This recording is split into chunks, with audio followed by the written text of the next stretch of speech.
I'm Jane Harrington, author of Scholastic's Lucy's Completely Cool and Totally True e-journal, a paperback for kids, and the upcoming Encircling Flight, a book for adults from Brighthorse Books.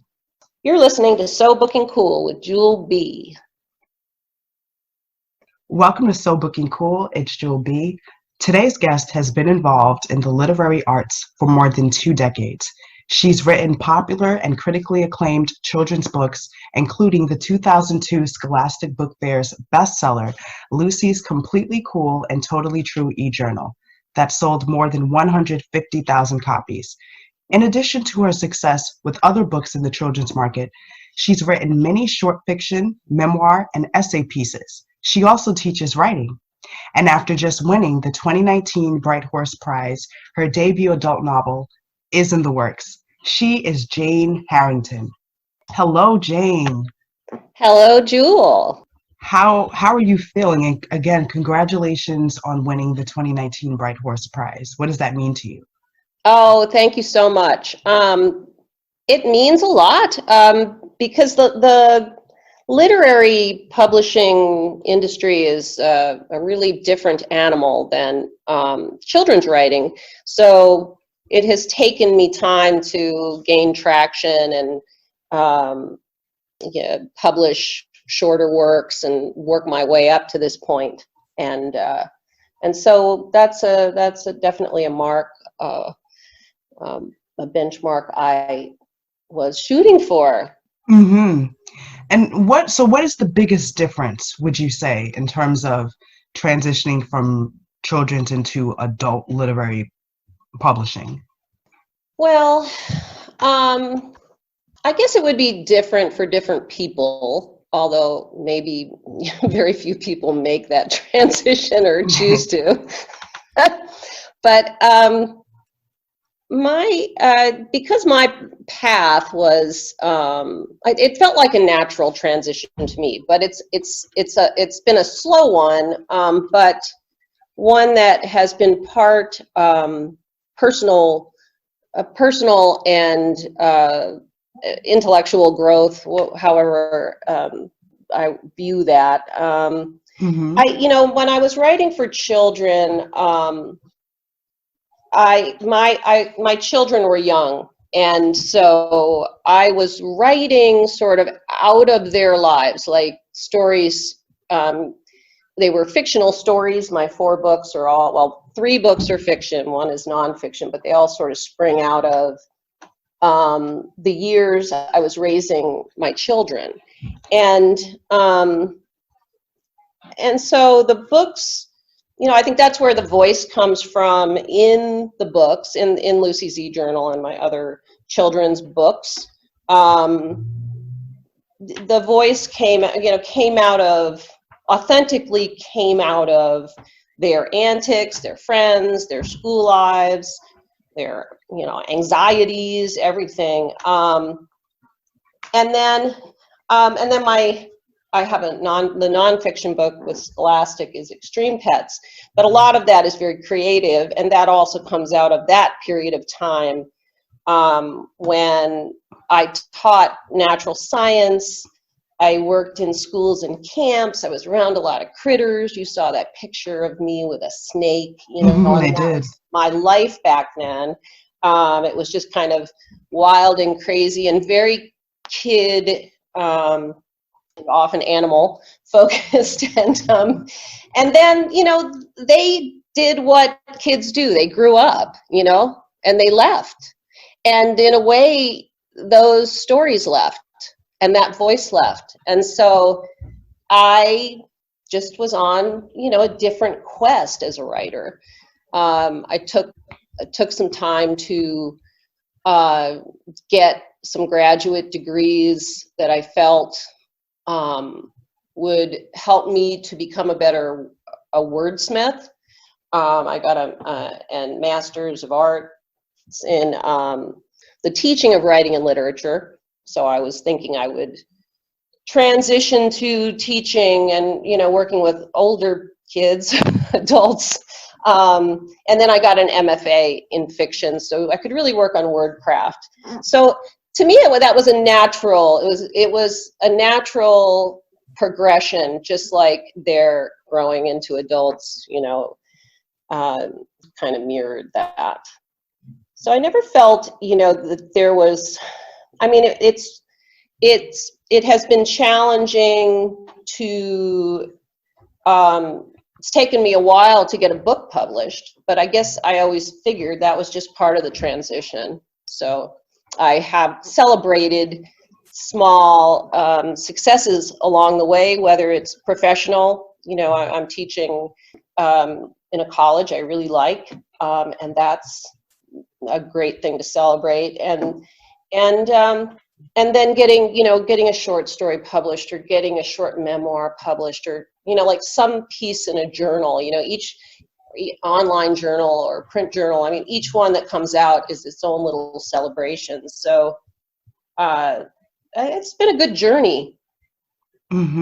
Well, it certainly sounds like it, and it also shows that you have range. You have like a wide range as a writer, and it's really interesting, like going back to the voice, and you said a lot of it was inspired by what was surrounding you.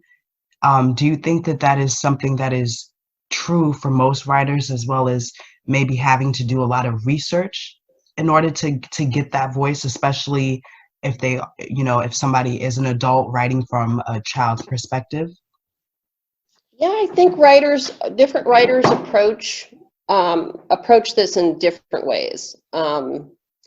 So for me, maybe it seemed very easy to write the children's books I wrote. So I felt I almost was like channeling that world around me, and so other people might not be as natural, and they need to research more and have more like critique groups and that kind of thing. But then they might be better at some other aspects of writing. I think we have our weird little quirks, our talents, and our challenges with it. Yeah, and listeners, by the way, Lucy's Completely Cool and Totally True e-journal, that is one of my favorite books of all time. Like even like as a grown woman, I have so many fond memories of that book. I remember going to the Scholastic Book Fair of that year and just looking around, because I always loved getting the Scholastic book catalogs. And then I saw that book like staring up at me, and I knew I had to have it. And I read it so many times, like to where the spine, ripped and everything. It was just, it was amazing, because we were the same age, first of all, and the character just felt so real. I was completely transported into this world of somebody who was the same age and had a lot of like similar thoughts that I did as a kid, but also getting to see another person's world, and I just love the personality that you put into the pages, and that to me was what really got me inspired by like voice. That, even from like a young age, even if I didn't quite get it at that time, that was when I started to see like the power of, reading someone's voice in a literary context. I would like to know also, how have your children responded to your work, and how have other kids responded to your children's work, and people in general, parents? I guess because those books they're fun, all of them. After Lucy's Completely Cool and Totally True e-journal, I wrote 4 things my geeky jock of a best friend must do in Europe, and my best friend, the Atlantic Ocean, and other great bodies standing between me and my life with Julio. I mean, the titles right there give it away. They're fun. They're just meant to be like fun. They're meant to make you laugh and stuff. So I mean, the response has always been very positive, and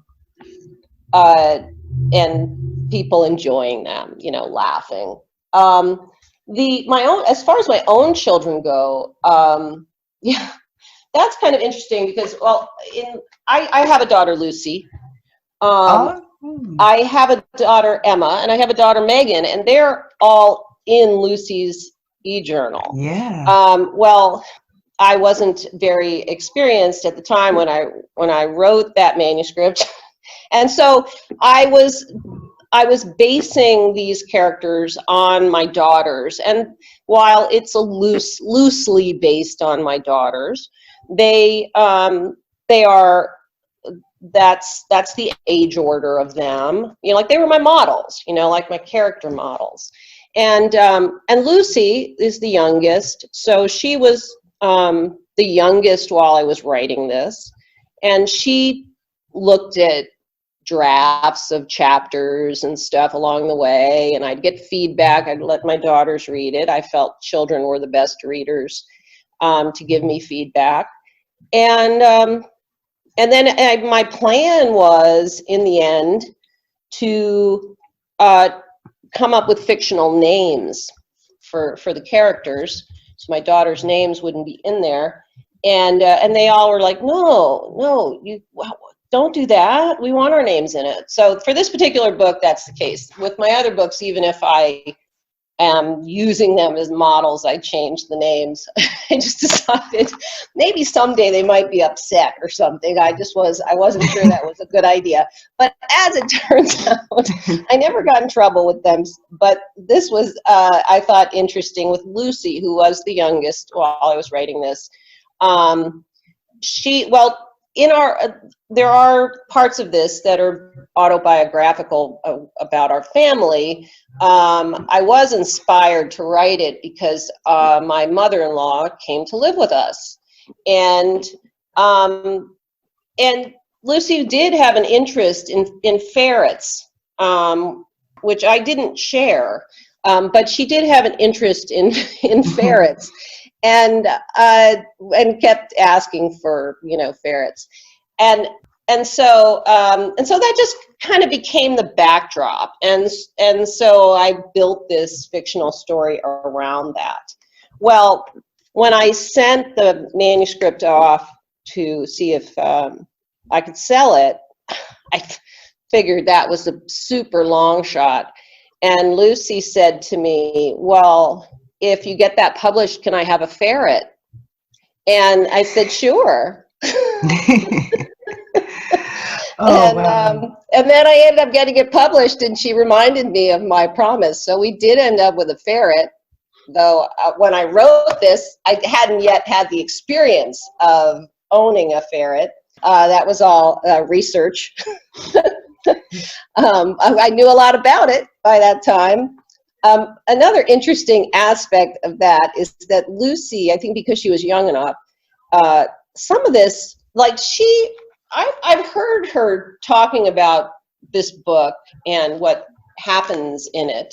And there are fictional elements of this book that she has kind of, that have gotten hardwired into her memory and she thinks are true. And so I thought that was pretty interesting. I kind of, now I teach some of the creative writing I teach is memoir, and I always use that as an example. You know, memory is inherently faulty, and that's true. Like, yeah, she at some point had a hard time, you know, untangling what was real and what wasn't in this. But yeah. And did you imagine that your debut would take off the way that it did? No, I had, it was kind of a strange path to publishing with my children's work, or it probably isn't unusual. I first published some short stories in children's magazines, Spider Magazine, Hopscotch Magazine, and also those two were like, came out of the family, you know, and they were fun things. And then I managed to find a publisher for a not this book, but for this story called Cobra.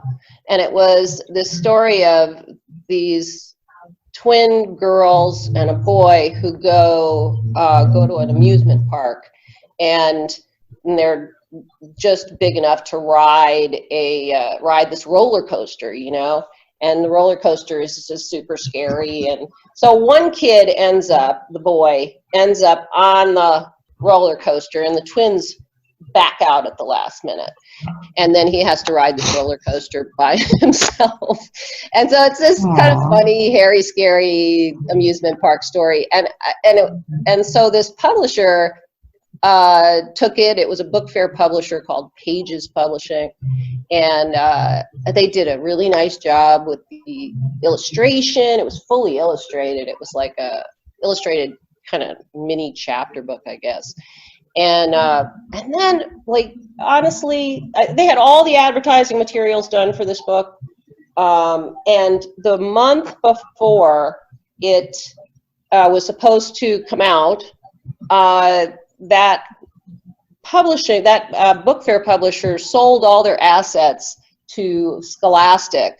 So they were basically swallowed up by Scholastic book fairs. And everything was kind of in limbo. And I ended up, I mean, Scholastic was really nice, and the people there talked to me, but there was some, the rights to that book, because it hadn't been printed yet, Scholastic couldn't sell it, and the rights were in limbo for a long time. I don't know, it was very strange. But because of that, Scholastic offered to read my work if I had something else. They said, well, we'll give it a read. And normally Scholastic is not open to unrepresented authors or people who don't have a track record, you know, stuff like that.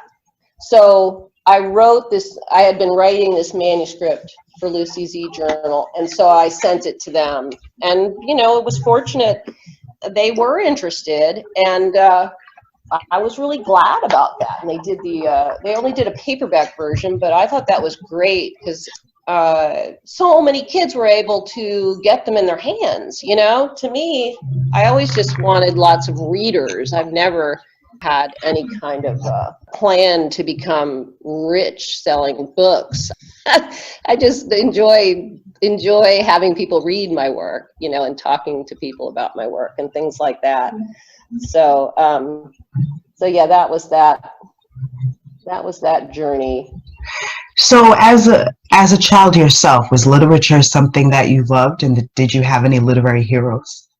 Oh, yes. I feel really fortunate because I kind of grew up during, I think, just an incredible creative blast of writers, like, you know, Where the Wild Things Are came out when I was, like 5 or something. You know, like that was there were Dr. Seuss books coming out all the time. And they were so exciting because they were new, you know. And so I learned to read from Dr. Seuss books, you know, learn from the Sneetches and Horton and Yertle the Turtle. And then I loved the Little Bear series. I don't know if you read those, but they came out when I was little. Yeah, I know there was a show. They were illustrated by Maurice Sendak, but written by Elsa Comelon-Minerick. And just these sweet, ironic humor, you know, that Maurice Sendak would slip in this ironic humor in the illustrations and in all of his work. I mean, I loved all of that, his Pierre, and, you know, just sort of humorous and bratty, you know, like I really enjoyed these things. So I mean that I learned to read on those kinds of books, and I loved reading. I guess the first author that I would say was sort of a literary hero to me was Jean Craighead George, who wrote the My Side of the Mountain and those kinds of that whole group of books. Because I think she tapped into my passion for the natural world, and I grew up in the suburbs, and I always dreamed of, you know, being in a more natural place, like being in the mountains or something, and always was looking for the creeks and the woods wherever I could find them, you know, in the in the suburbs, and so I think that she was the first author that I felt like I would write a letter to her or whatever, and she was great.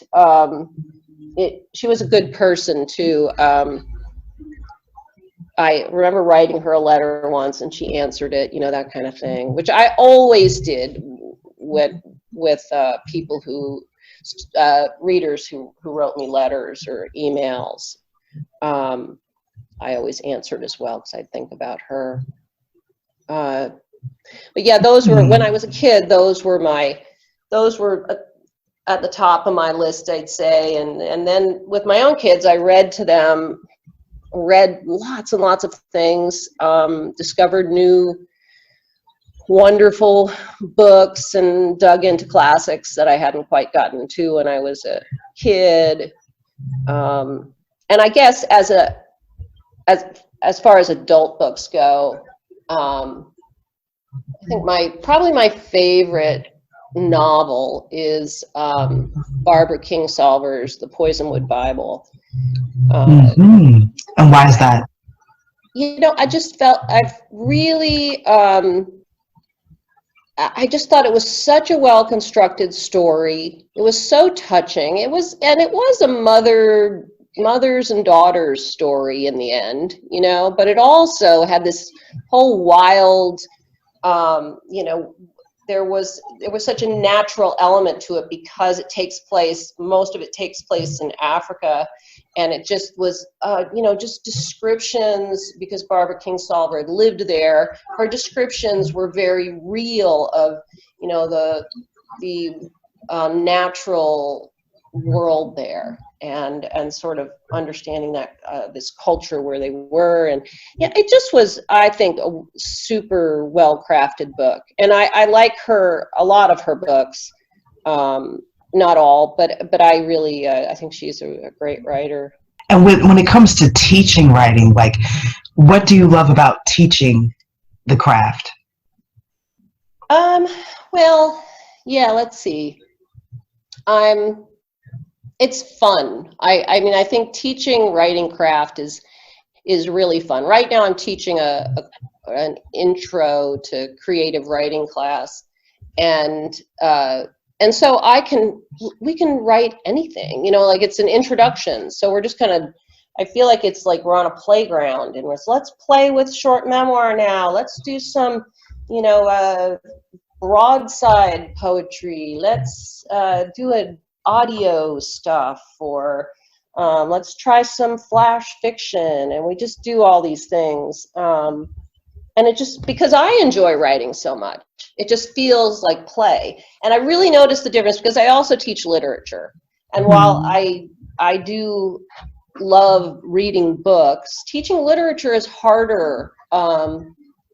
I don't get as much pleasure out of it as teaching writing. And I guess it's just because, you know, that act is so, I enjoy the creative act of writing so much that it comes through. And here at Washington and Lee, where I'm teaching, they are also going to offer and it's for the first time, and this school has been around, you know, since the 1700s. But for the first time, they are going to offer a creative writing class in writing for children. Oh. So I will be teaching that in April and May as part of their spring term immersion. So that's exciting to me. That is exciting. That's excellent. Wow. Mm-hmm. It'll be very fun. So as somebody who just loves writing and finds it to be very fun, do you ever run into writer's block, and how do you overcome that? Well, no, I don't. And I think it's because I've thought about that. I've never really had the luxury of being a full-time writer, or maybe the faith in being a full-time writer. I always am part of the time, I'm always working part-time and then writing part-time, or going to school. I've spent a lot of years in various education programs, so either going to school and writing part-time. And I think, and when I'm working, particularly when I'm working, and I used to work as a park naturalist, I worked as a science teacher, I worked as a language arts teacher, and then ever since I got my graduate degrees, I've been teaching college in colleges. But when I'm working, I am always sort of lamenting. I have this part of me that's lamenting that I'm not writing. Oh, I wish I were writing. Why don't I have more time to write? And so there's this ennui that goes with that. And I guess so. So when I do have a day or a week I can throw at writing, I'm celebrating. I don't.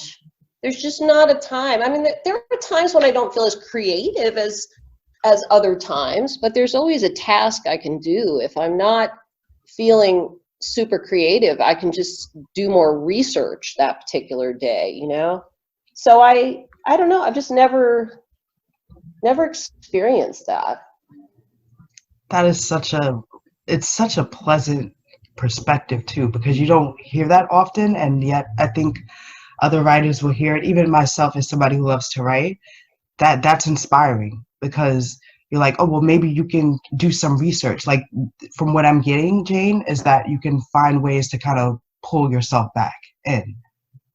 Yeah, and even if I'm reading somebody else's work, like, I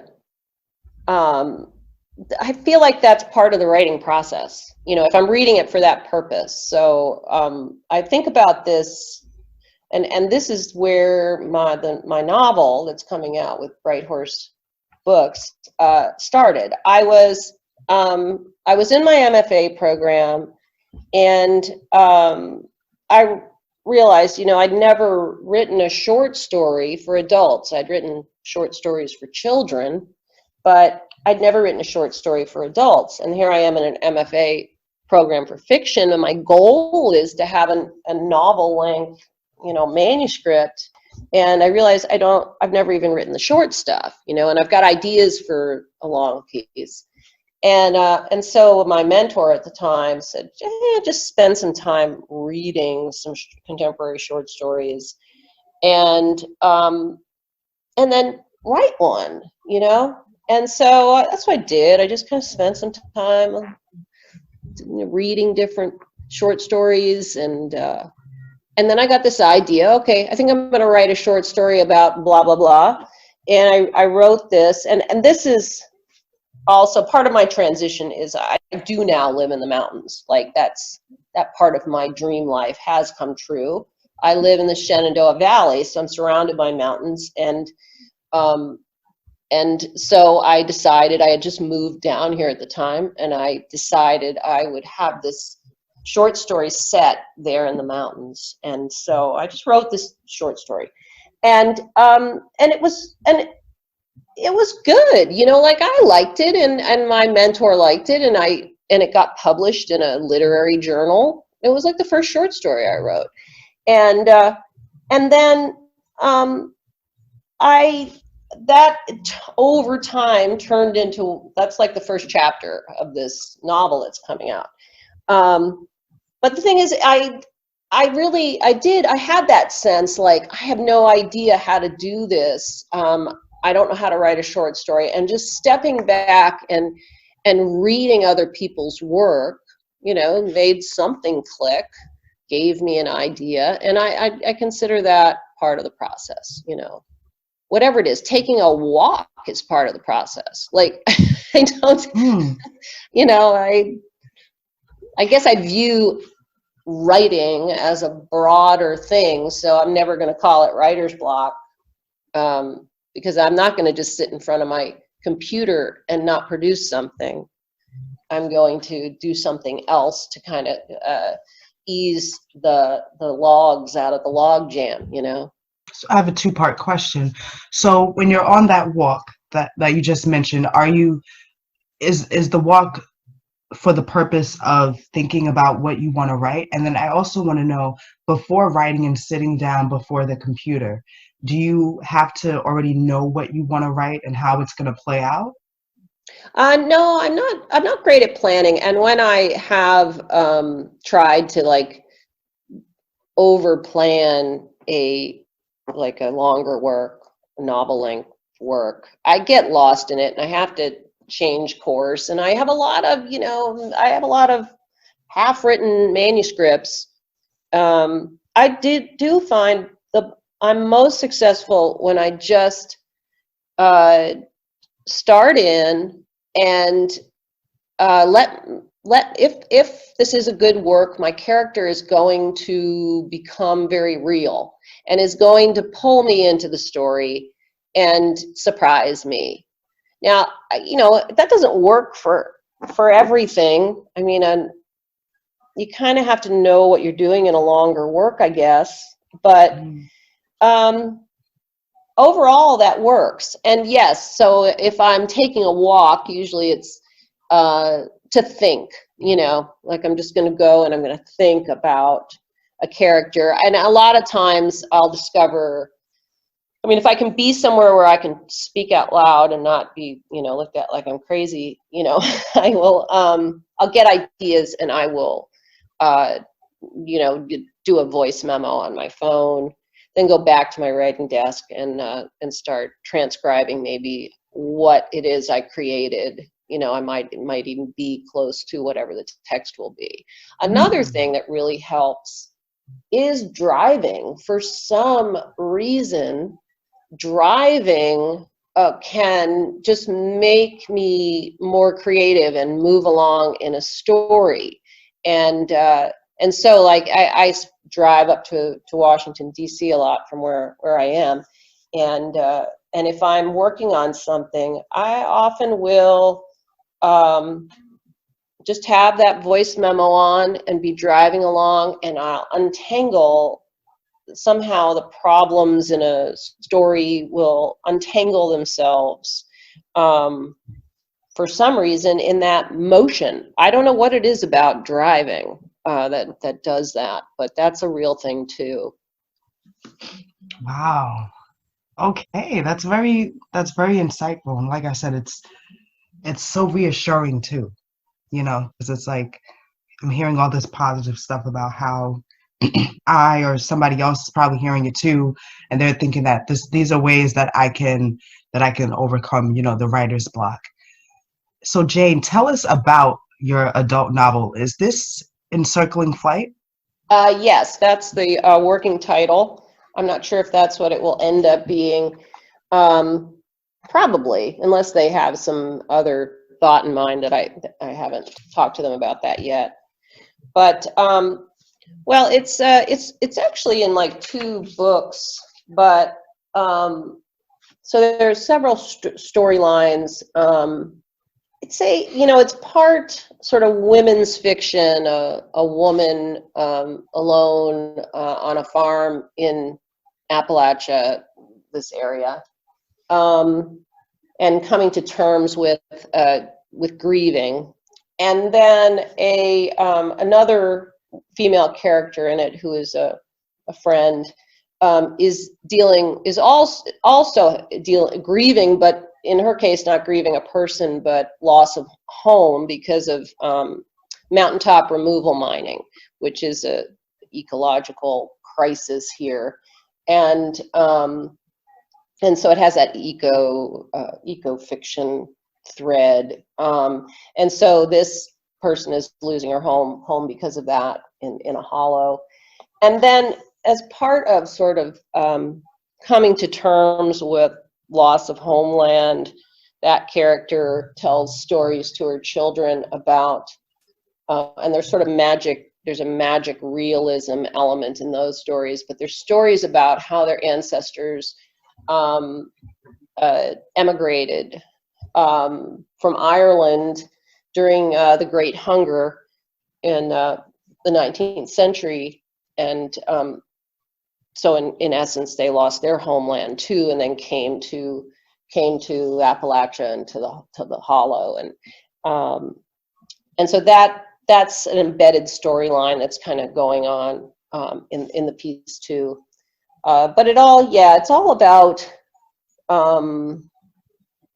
coming to terms with loss, which now when I think about it, I wrote that mainly after my kids grew up and they left, and I moved away from the city where we'd raised them, and moved to the mountains, and to this quiet, natural place. But also there's it's got its own issues, and anyway, I think it reflected too, because it's such a different tone. My adult writing is such a different tone than my children's books, which I think does reflect sort of that loss that I felt with my kids growing up and leaving and then moving to a different place,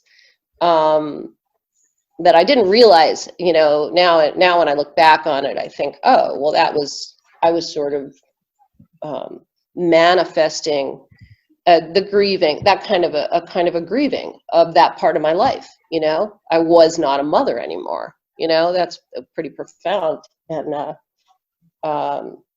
so I think that's where that came from.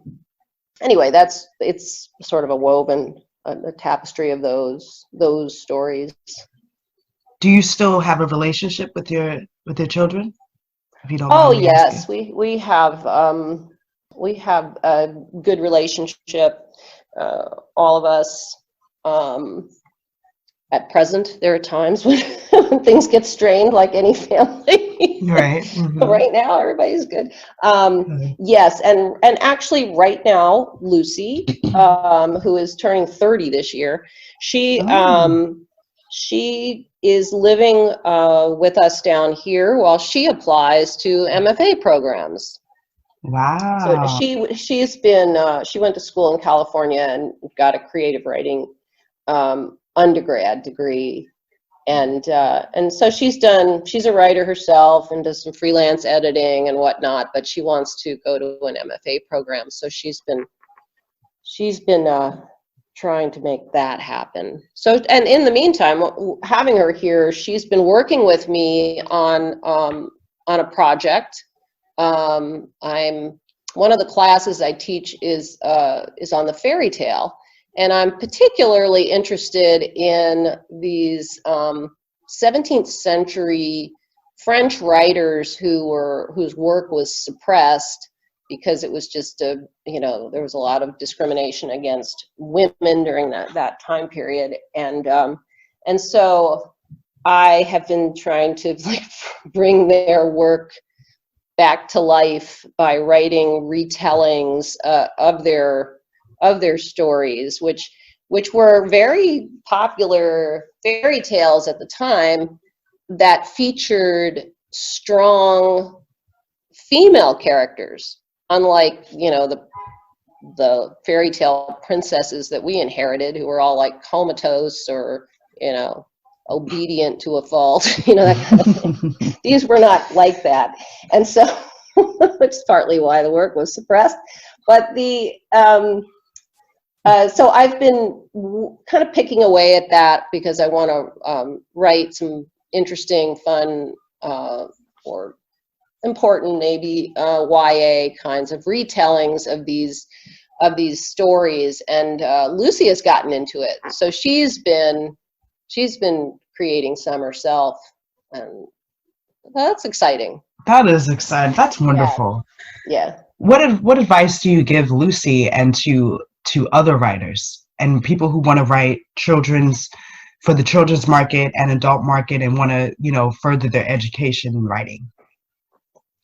Well, I'd say you have to make time for writing somehow. You can't have that demanding 9-to-5 job and then think that you're going to write on the weekends. You gotta, if you want to do it, you've got to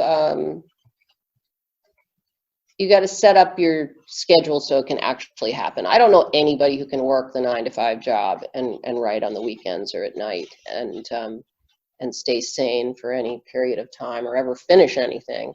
So I think that's one thing is you have to believe in that there's value to a creative lifestyle, you know, and you know, if it means working part-time and writing part-time and having to share an apartment with 3 people instead of affording your own place, well, you got to decide if that's okay, you know, that it takes time, and that once that's the main, I think that's the main ingredient. And once, if that's how you set up your life, then you've just got to have the self-discipline to use that time that you have created for yourself to write and work on your writing life and research. And nowadays, you know, a lot of it, at least once you have something published, social media presence, there's a lot of publicizing that people have to do on their own. And some people actually there's creative ways you can become popular, certainly with social media. There are people who have gotten lucrative book project proposals from publishers just because they became so popular on social media, and that does happen sometimes. A lot of self-publishing you can do that's really successful now. So I don't know. I think that's the main thing. Just don't try to work full time. Don't be practical. Eat beans and rice. That's